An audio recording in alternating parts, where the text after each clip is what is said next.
What we witnessed today was a minority of Republicans joining every Democrat in the House to double down on a failed, broken, inefficient, unfair, and at times cruel immigration system.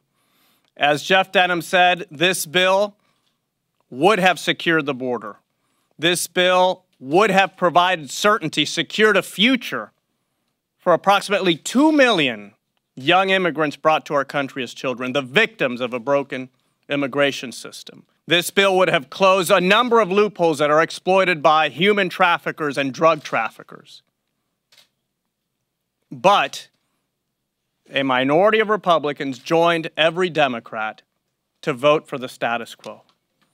A lot of members of this House who for years have been talking about dreamers and about helping dreamers decided today that they prefer the politics, the petty politics of immigration instead of the solutions for immigration. How ironic that if you only care about the dreamers, if that's all you cared about, this bill gave 100% on that issue. If you only cared about border security, this bill gave 100% of what has been asked for those who wanted border security.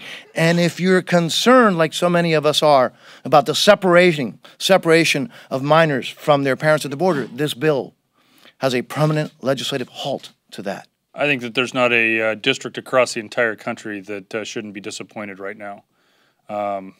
Regardless of what part of the country you come from, there were important issues in this bill that should have been addressed. And this is something that each of us are going to have to go back home and explain to the folks that we represent what we're fighting for and why we're going to continue fighting on it. As far as the president, this was the 4 pillars. There's no question about it. This is not the bill that any of us would have written, but we negotiated in good faith with many members who added continually added measures that they no longer support and couldn't support on the floor today.